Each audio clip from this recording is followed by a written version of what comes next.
Hey guys, welcome to session number 16 of the Trailer Music Composers Podcast. Testing. 1, 2, 3. One man with one microphone who is still recovering from all the hours he lost watching Lost. Welcome to the Trailer Music Composers Podcast. Hey guys, welcome to another episode of the Trailer Music Composers Podcast. Now, in today's episode, I wanted to do something a little bit different. You might notice that firstly, it's a little quieter, so I'm not actually walking around in the woods. And, well, I was going to say secondly, but there isn't really a secondly thing because I haven't told you it yet. I wanted to do some audio work on the podcast. Because actually, I was just thinking about it. You know, you don't always need to see what I'm doing for you to be able to hear it and feel it and understand it. And I wanted to do this podcast based around something I was talking about yesterday on my group call with my Trailer Music School members, which is making drums scarier was the word we were working on, but I wanted to kind of talk about it in a way that was like actually making drums have more impact. And I'm not talking about like rhythms here. I'm talking about the way to make your drum bring something new and interesting to the table. So what I'm going to do is I'm just going to sketch out a very, very basic idea. Hopefully you'll be able to hear everything I'm doing. In fact, I probably should have checked that in Logic. I've got my Logic session opened up. Yes, you should be able to hear everything I'm doing. So I'm just going to record a few things. I'm going to load up an instance of my string risers, which you can get from the Trailer Music School.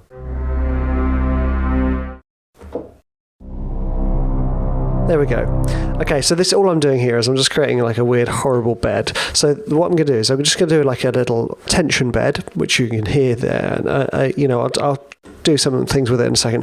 But I want to introduce drums. Now what I'm going to do is I'm going to avoid using one shots, and what I mean by that is like as trailer composers we can and have the tools to use one shots that we buy from companies or one shots that we create ourselves from stuff. I'm not going to be doing creative recording with a Zoom here. I'm going to be just taking some samples from libraries I have.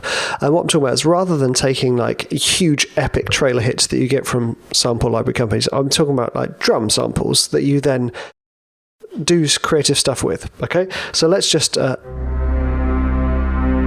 let's get this drone played in and recorded. Okay, here we go.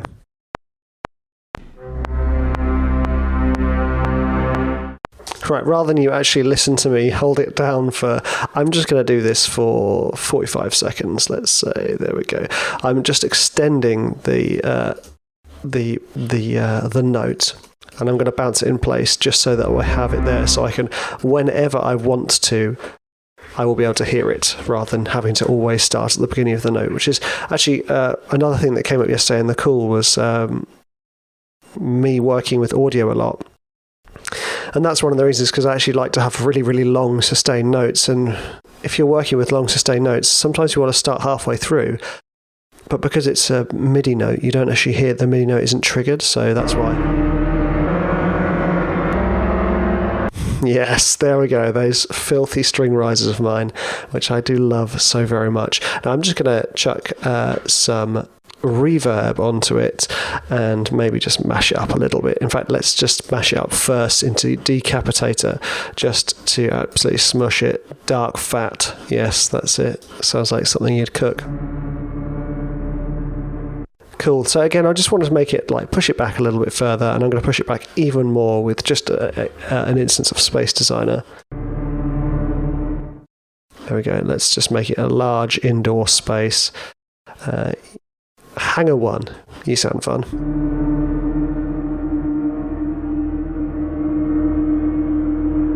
There we go. Okay, so what I want to do here is like obviously that's scary in it and of itself, that string riser. But I want to start talking about drums, because often when we're working with this stuff, people forget the impact that just a single hit can have. So what I'll do is I will load up another instance of a drum library. I'll probably load up damage because damage is awesome. No, actually I won't. I won't load up damage because I always load up damage. I'm going to load up something else. And those of you who have damage will understand why I always load up damage. It may be old, but it's still forking cool. Oh, sorry, excuse me. I'm going to load up Hans Zimmer drums. Why not? And I'm going to go for Junkie XL's Surdoos, right? Nice. Let's play that in. So I've just got it going on, the string riser is happening. It's getting a bit creepy, hello, hello, hello, hello, hello. Okay, so there we go. That's just a hit. Boom. Hits place in there a bit randomly after a few seconds. I'm just quantizing it just in case. So it's really interesting, actually. Like, knowing that you're not actually seeing what I'm doing. If I'm honest with you guys, I'm really enjoying myself. So there we go. We've got the sound. What I'm doing is I'm loading up the sample, and here it is. Now, they come with a lovely pitch shifter within it. So I'm going to bounce that in place, pitch shifted like that. I'm not bothering to name anything. There we go. So what I'm thinking of here is how to make drums sound scarier and freakier. And there's a couple of ways to do it. That you this is just a sample from a library I've purchased. All I did was pitch shift it, and it sounds out of the ordinary. So that's one of the ways you can do it. You can make it sound out of the ordinary, right?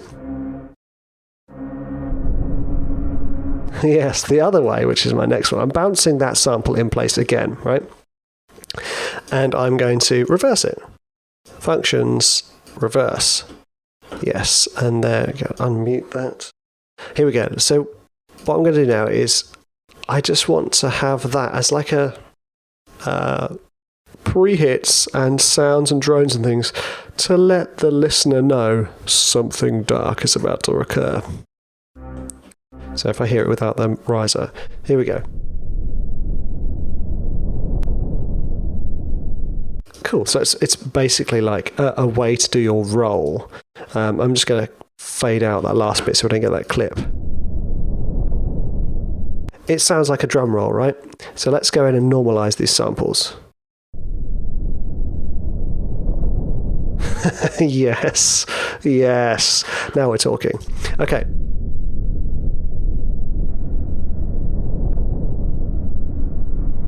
I think that sounds wicked. I mean, I'm pretty happy with that. And let's add that fade out a little bit.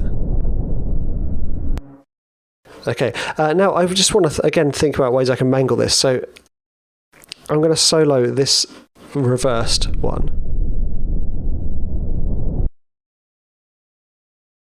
I mean, that's quite cool. So let's mash this and explore it. So first thing, again, let's load up Decapitator and smush it.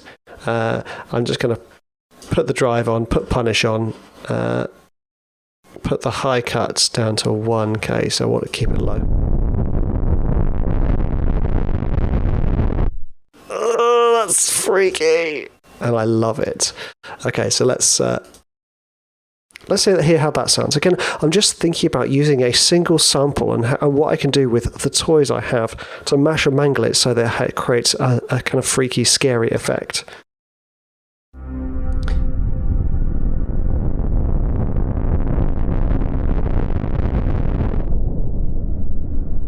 I mean, it's actually pretty intense, isn't it? So I'm going to bounce that in place so I can see the audio file, and it's going to seem like this humongous... Oh, there we go. It's absolutely smushed.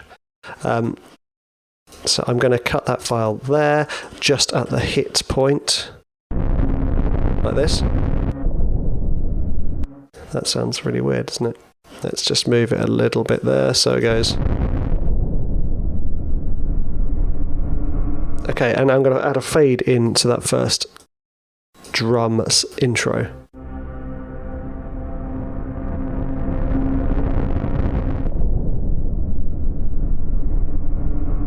Nice. Now we're getting somewhere. The thing, what I'm trying to get at here is I really like using reversed audio. For those of you who don't know me and the way I write, I use reverse audio a great deal because it has such a wonderful effect on the samples you're using. So let me just bounce. What I've done is I've gone into Junkie XL low Surdo again, but instead of being pitched down, it's not pitched down. I'm going to reverse. Oh no, I'm going to reverse that sound so that we have another reversed sound going on, because that's how I like to create my own hits.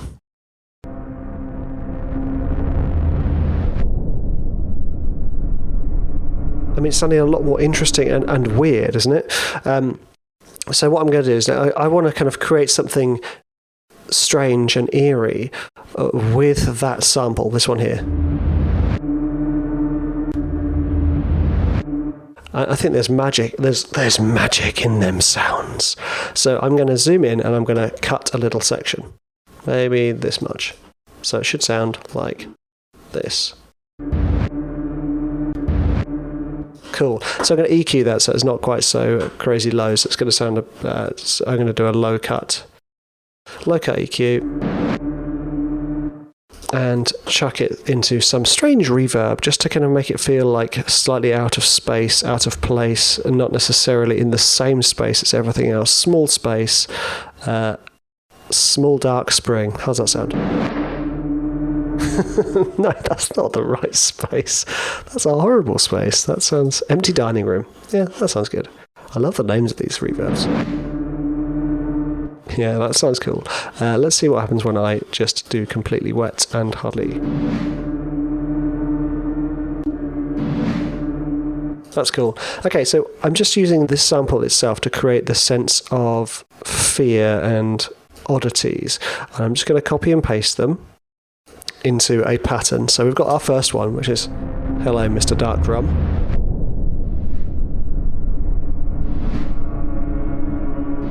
I'm going to send that over to the left. So what I'm trying to teach you here is the creativity you can have when you start messing around with a single sample. I might EQ that even more.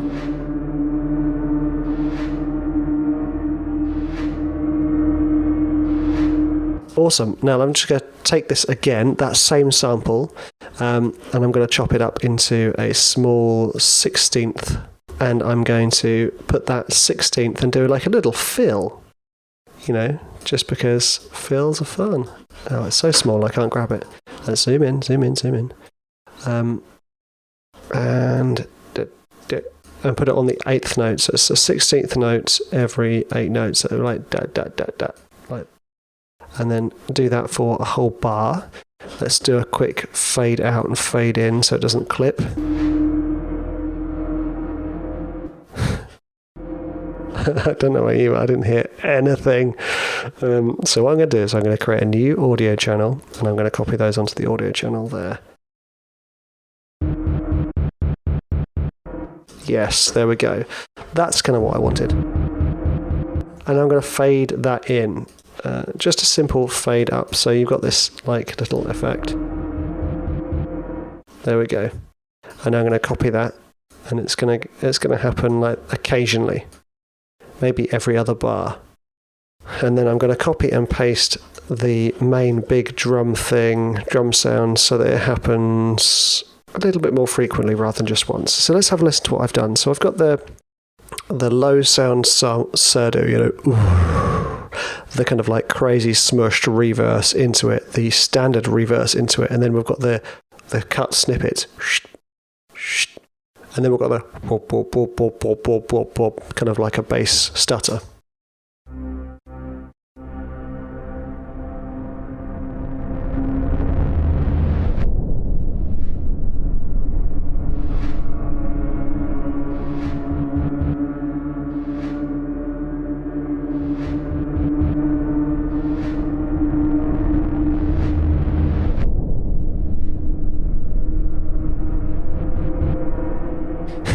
Yeah, I think that works really nicely. I really, really like that. And actually, the kind of like strange stutter is a real a real beast. Now, what I'm trying to show you here is I just had one sample, and I didn't use pre-made trailer hits. You know the ones I'm thinking of. The ones that sound immediately massive and huge. Let me see if I can load one up. I'll load up one of my own ones, because why not? That's I obviously create these for myself. We're looking for Schreiber swish hits. Here we go, like this. I mean, yeah, that's awesome, and I'm going to chuck that in now because I think it sounds cool. And it's kind of not what my trailer track needs. But the problem with those type of hits is if you use them all the time, they lose their impact, and that's not what we want. And let me just show you what I mean. I'm just literally just bouncing it in place, and then I'm going to reverse it, because actually the tail for it is quite small. Let me show you what I mean. I'm going to chuck that standard hit in. Just line it up so that it's actually playing in time. Here we go.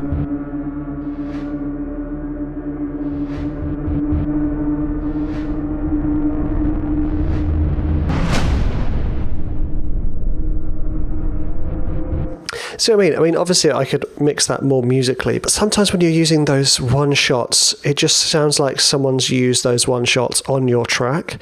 And I get this a lot with, I hear some trailers and I'm like, that's such a shame, because some people's tracks just sound so fantastic, and then they've shoved these one shots on, which I love, and they have their purpose. But if you use those one shots too much, or at least not in a well-layered manner, then it loses the impact, and it's such a shame, because what we're trying to do here is create something scary and freaky and odd.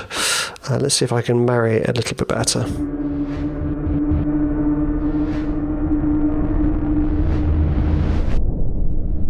Yes, that's a bit better. I just reversed it and chopped the beginning off. It's a really fun exercise to do. To start layering your drums up like this, to start exporting the audio and just messing with it, and messing with the tails, messing with all the things you can, to start to create your own sound world, your own sound vocabulary. You know, we've been doing this in the training music school with the composers, getting them to kind of like wean them off the sample libraries a little bit, because you know, when you hear so many submissions with so many one shots or so many samples from certain sample libraries, then you start to be like, okay, I can hear that all over your track now, and that's all I hear, and it's very frustrating. But what you're doing here is you're creating like this scary, weird bed of drums from it's not a one shot sample, from a single Surdo sample that's pitched down, that's reversed, that's smushed, that's chopped up. And it's just a really fun way to create percussion, because sometimes you can very easily create a very kind of like a dry sounding cue, when what it needs is something interesting. So what I'm going to do is I'm just going to think about the drums. I want to create a stick sound. Okay, so I'm going to pitch that Surdo up. This is going back to the original sample. I'm trying to make this.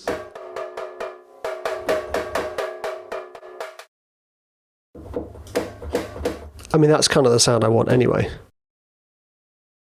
Let's just up the velocities.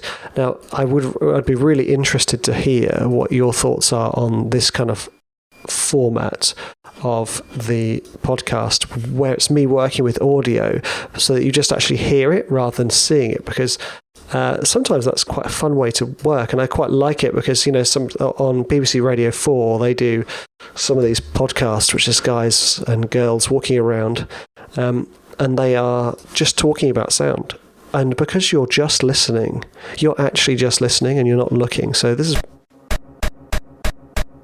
I've bounced that thing out and I've chopped up a little part of it because I want it to be kind of like a stick sound. And I'm going to just EQ that. So, and it's going to go in 16ths, I reckon. I mean, it's going to sound like a machine gun because it's a single sample played over and over again. On a 16th, so let's just EQ the bottom out. There we go. Yay! That sounds cool. And now let's give some fade ins and fade outs to them. Okay, let's give it a bit of a stronger fade out. There we go. I'm kind of getting into a different world here, aren't I? With these kind of like strange EDM things I'm doing. Now let's just move these. What I'm going to do is I'm going to use this as to create like a percussive riser, and I'm going to put them actually on 30 seconds to make them smaller. Again, I'm trying to use these samples to create something a bit out of this world. That doesn't sound as cool as I was hoping, but that's often the way it is, isn't it? Let's just add a automation of the volume and then add a curve to the volume too. I'll make sure I'm also ending at the right point. Yes, here we go.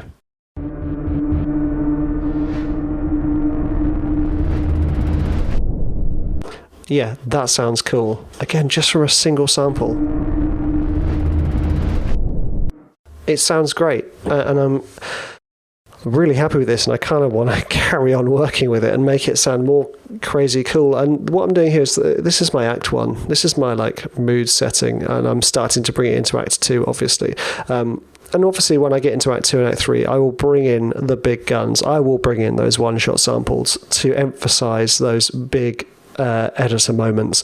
I will also bring in other samples other than just the surdo, and I'll have rhythms playing and I'll have other instruments playing. But what I've done here is I've created like a strange, slightly scary sounding drum track from a single sample. And that is often, if you want to create otherworldly sounds, get creative with a single sample. Don't rely too heavily on the actual sample libraries you have as playable instruments. Use them as fantastic samples, because that's what they are. I mean, I can't sample a surdo, but I have a sample of a surdo. There it is. And the same with taikos, the same with all these other instruments. These playable instruments that we spend lots of money on because they're amazing, are also fantastic libraries to enhance our creativity and use them in creative ways.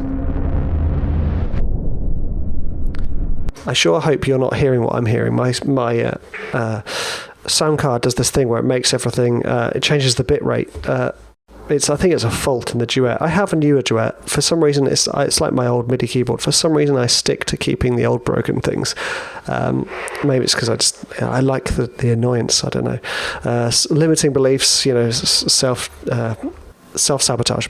Anyway, so what I want you to do when you get back to your session is, if you're creating a sound world, maybe this time with your drums or with other instruments, take a sample and play with it. Export the audio repeated times, play with it. See if you can create musical effects with a single sample.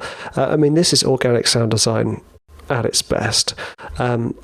And this is what I do a lot with the throat tracks. I will have a sample that I've recorded, and then I will mess with it to create otherworldly sounds. And that's what attracts people, because that's where you get your signature sounds from.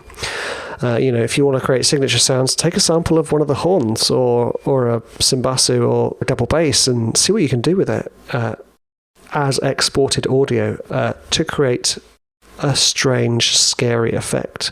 Because, often signature sounds are scary sounding, and that's what I'm doing here with these drums. I'm trying to make them sound scary and out of this world. Obviously, my string riser helps, but that's the really magical part here, is having fun with it. And how I've talked about enjoyment throughout the process of this podcast, but having fun with it, because I enjoy playing with the audio. It then brings up new instances of inspiration and excitement. It keeps the flow going, because I'm just essentially playing, the same way that kids you give them a piece of paper, you give them a bunch of colours, and they'll just play with it. That's what we're trying to do with this audio. We're trying to play with the audio. Right now, I just want to say thank you again for taking your time to listen to this. I do hope you enjoyed this slightly strange format for a kind of a video tutorial without the video, because I know I enjoyed doing it, and it would be really interesting to get your feedback on it. If you want me to do more of these or less of them, I don't know. I'll probably do more because they're fun, but anyway. thank you so much for taking the time to listen. And if you want to learn more about getting into trailer music, then head on over to the Trailer Music School. Check out my courses, check out obviously the instruments that I've created as well for trailer musicians, and join the community. Sign up to me on YouTube. That's not the right word. Subscribe to me on YouTube. Thank you. Subscribe to the podcast, leave a review. You guys are absolute legends. I hope you've enjoyed this, and have a nice day, evening, wherever you are, and I'll see you next time. Well, actually I won't see you. You will hear me next time.